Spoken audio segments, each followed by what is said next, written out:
سلام حباباتي، على بالي طولت عليكم هذه المرة من لا غالب لظروف خاصة. نتمنى ان شاء الله تعذروني برك. اليوم جبت لكم وصفة سهلة اقتصادية. واش حبيتوا تقولوا لي؟ قولوا لي. هذه هي الوصفة تاعنا اليوم. عندنا بزوج بطاطا، حنا عندنا هذه نقولها بطاطا ترفاس، ما على باليش الاماكن اخرى كاين اللي يقولها بطاطا القصبة قصبية ولا كيما هكا، حنا نقولوا لها بطاطا ترفاس. كاين بزاف اللي يجيبوها لهم ما يعرفوش واش يديروا بها، كل واحد كيفاش، كاين اللي يديرها طاجين، كاين بصح انا لا، اللي نخدم لكم طريقه سهله بسيطه 5 دقائق توجدي هذا العشاء ولا غدا وتجي بنينه بالبزاف. جربوها بهذه الطريقه ومش راح تندموا معي.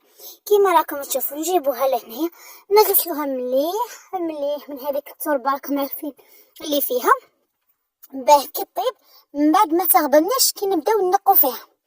من بعد ما غسلتها مليح مليح كيما راكم تشوفوا فيا. هذه هي. نفكركم في الجيم ونفكركم في الاشتراك. اللي مش مشترك القناة نقول له مرحبا بك في قناتي، واللي معايا من قبل نقول لهم سمحوا لي الغيبة هذه، ان شاء الله الله لا يغيبنا، وان شاء الله نزيد من يعني كما يقول لك العودة ميمونة ان شاء الله كما يقولوا الناس. هذه هي. احنا نديرو في الكيك. طب انا واش رايحه ندير؟ رايحه ندير له الملح. انا نبغيها طيب بنينه. كاين اللي كي طيب طيبوا هكا البطاطا صامطه، من بعد كي تقليها وديرها البطاطا ديري لها طهمه الملح مش راح تجي بنينه، بصح بالعكس كي طيب بالملح تاعها تجي بنينه.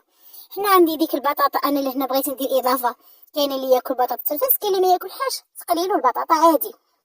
انا بغيتها نديرها يعني بغيت ندير لكم اليوم وصفه سهله اقتصاديه يعني، وفي 5 دقائق يعني تكوني هكا مزروبه ولا توجد لك 5 دقائق.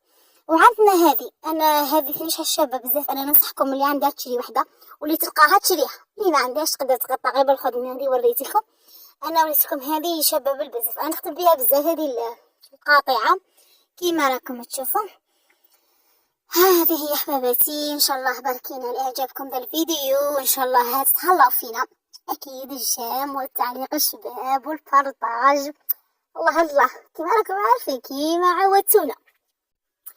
هذه هي حباباتي كيما راكم تشوفوا تجي عندها هذا الشكل يجي يعني شباب بالبزاف هكا.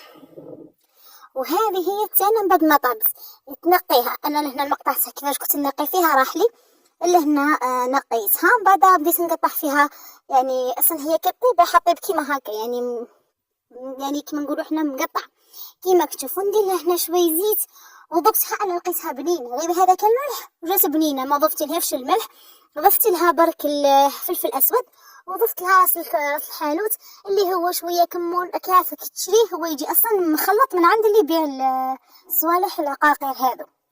ها كيما راكم تشوفوا. انا لهنا زدت الفرماج عادي، فرماج رابي، واللي ما عندهاش هي شوفي تجي بنينه بالبزاف بالبيض. انا ما كانش عندي البيض، بغيت نبارطاجيها معكم بهذه الفكره عادي بالفرماج، وصدقوني جات بنينه يعني والله روعه كيما راكم تشوفوا. هذه هي. هنا راني نقلي فيها معكم، نجربوها مش راح تندموا. كيما راكم تشوفوا انا هذا هو الطبق تاعنا. كنت رافقته بشلاطه، طبسي شلاطه يعني غدا ولا عشاء عادي، وما تحطيهاش توالي. هذه هي. ان شاء الله الفيديو يكون نال اعجابكم ووصلتكم بالفكره كيما راني حابتها انا. هذه هي. وفي الاخير نقول لكم حباباتي جربوها، بارطاجوها لحباباتكم اذا عجبتكم هذه الفكره ولا هذا الفيديو. هذه هي. وفي الاخير سلام.